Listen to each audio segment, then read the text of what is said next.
$2 billion যদি Bangladesh bank থেকে চলে যেত, আজকে আমরা বোধহয় দুর্ভিক্ষ বা প্রায় দুর্ভিক্ষ অবস্থায় পড়তাম। বাংলাদেশ ব্যাংকে কিন্তু আসলে $2 বিলিয়ন এখান থেকে চুরি করার, লুট করার প্ল্যান ছিল। এটা আপনার শেষ পর্যন্ত করা গেছে $88 বিলিয়ন। তার মধ্যে $66 মিলিয়ন আমরা এখনো উদ্ধার করতে পারি নাই, বাকিটা উদ্ধার হয়েছে। এবং আমার কাছে মনে হয়েছে, আমি যতটুকু তদন্ত কমিটি, রিভিউ কমিটি প্রধান হিসেবে যতটুকু পড়েছি, এটা আসলে পুরো বাংলাদেশকে লুট করার একটা প্ল্যান ছিল। আপনি চিন্তা করেন, $2 বিলিয়ন যদি বাংলাদেশ ব্যাংক থেকে চলে যেত, আজকে আমরা বোধহয় দুর্ভিক্ষ বা প্রায় দুর্ভিক্ষ অবস্থায় পড়তাম। যাই হোক, এটা একটা অত্যন্ত গুরুতর এবং জঘন্য একটা ফিনান্সিয়াল ক্রাইম এবং বাংলাদেশ বিরোধী অনেক বড় ষড়যন্ত্র। কিন্তু এটার তদন্ত করতে গিয়ে তৎকালীন সরকারের আমলে সীমাহীন গাফলতি করা হয়েছে।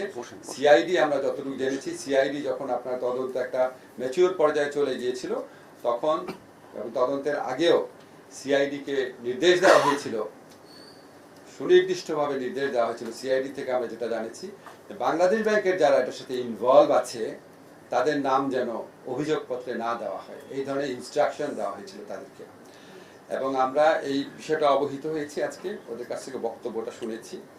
তারপরে আমরা ফরাসুদ্দিন সাহেবের যে একটা রিপোর্ট ছিল, একটা ভালো রিপোর্ট ছিল, সেই রিপোর্টের পর্যালোচনাটা শুনেছি এবং আমাদের কিছু কিছু সিদ্ধান্ত নিয়েছি। প্রক্রিয়াটা বলছি না, আপনাদের শুধু সিদ্ধান্তগুলো বলি। একটা আমরা সিদ্ধান্ত নিয়েছি যে বাকি টাকা উদ্ধারের জন্য আমাদের যে স্টেপগুলো নেওয়া হচ্ছে সেখানে গতিশীলতা আনার জন্য আমরা কাজ করব। আর হচ্ছে এই জিনিসটা যে বাংলাদেশ এন্ড থেকে যারা এই অপরাধের সাথে যাই ছিল তাদেরকে বিচারের সম্মুখীন করার জন্য সিআইডির যে তদন্ত হয়েছে সেই তদন্তটা বিষয়ে পরবর্তী করণীয় আমরা ঠিক করব। এটা আমি এখন আপনাদের ডিসক্লোজ করছি না। তারপর হচ্ছে এই ধরনের অপরাধের পুনরাবৃত্তি রোধে আসলে কি বাংলাদেশ ব্যাংক পর্যাপ্ত ব্যবস্থা নিয়েছে, এটা নিয়ে অনেক প্রশ্ন রয়েছে। আমরা বাংলাদেশ ব্যাংকের কাছে জানতে চেয়েছি যে এটা পর্যাপ্ত ব্যবস্থা নিয়েছে নাকি।